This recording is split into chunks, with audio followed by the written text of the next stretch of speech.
Eu quero conversar com vocês sobre a importância das promessas de Deus. Qual é a importância das promessas de Deus para a vida do crente?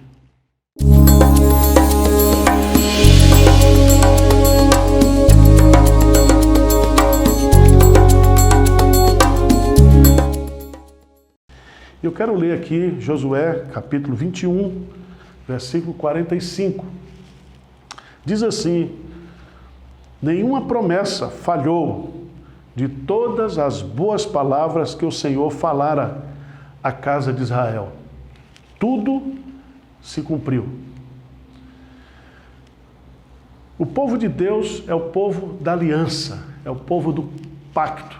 Ou seja, Deus, na sua condescendência, ele se relaciona conosco através das alianças.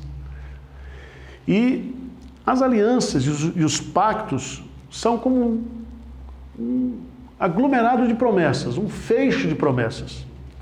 Então, o povo da aliança, o povo do pacto, o povo de Deus, vive, respira, empreende, faz tudo na vida por causa das promessas de Deus. As promessas de Deus são garantias que nós temos de Deus, que Ele suprirá as nossas necessidades e que Ele concretizará na nossa vida e na vida do seu povo os seus desígnios, aquilo que Ele planejou. Aqui o texto que eu li para você, de Josué capítulo 21, verso 14, diz: nenhuma promessa falhou. Significa que as promessas de Deus, elas são infalíveis. Infalíveis. Elas são infalíveis porque Deus é o autor das promessas. Nós temos cerca de 7.000 promessas de Deus para os homens e para o seu povo, através da Bíblia Sagrada. E todas as promessas que Deus faz e fará, sempre Ele há de cumprir. Então, quando eu oro e quando eu me agarro a uma promessa de Deus, eu tenho uma firme convicção de que aquilo de fato se cumprirá na minha vida, porque essa promessa foi feita por Deus. E se Deus fez a promessa, ela irá se cumprir. Nós temos o caso aqui em Josué de Caleb, que ficou 45 anos aguardando o cumprimento de uma promessa que Deus fez para ele através de Moisés. Mas diz aqui que nenhuma promessa falhou de todas as boas palavras que o Senhor falara. Então, as promessas de Deus são boas palavras, né? A vontade de Deus através das promessas, a vontade de Deus, ela é boa, ela é perfeita e ela é agradável.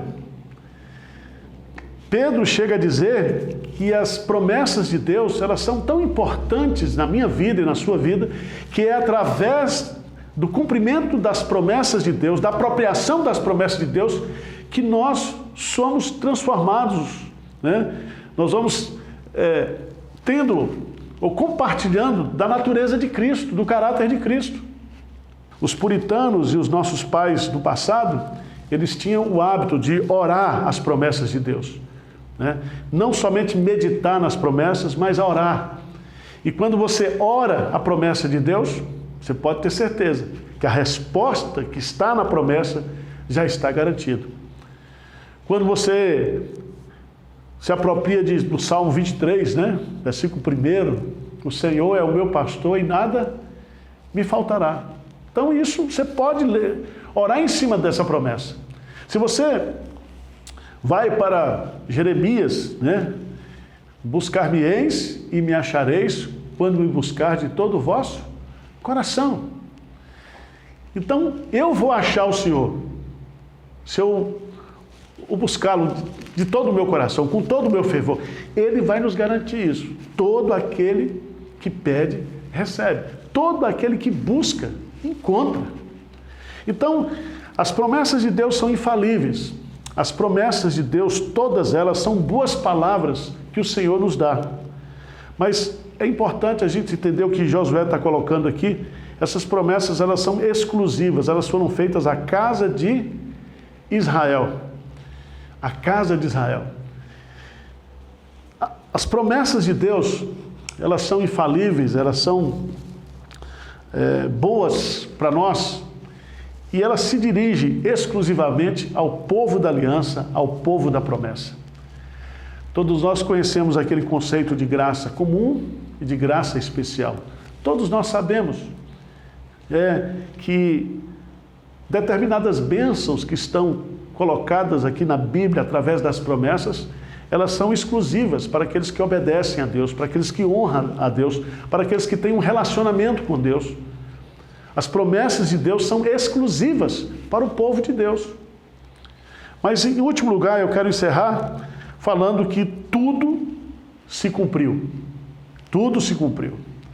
Significa que não há a possibilidade de uma promessa de Deus colocada na sua palavra, ela não se cumprir na minha vida e na sua vida. As promessas de Deus são garantias que Deus nos dá para que nós possamos alimentar a nossa fé, exercitar a nossa fé, a nossa vida de oração. Eu não sei se você sabia, mas a grande promessa bíblica está para se cumprir, que é a segunda vinda de Cristo. E nós estamos nessa expectativa. Maranata, hora vem, Senhor Jesus. E ele diz claramente que ele virá para buscar o seu povo, para buscar a sua igreja. E essa promessa da segunda vinda de Cristo é a promessa maravilhosa, grandiosa, que alimenta a nossa fé, que nos faz empreender e trabalhar e servir a Deus com toda alegria e esperança.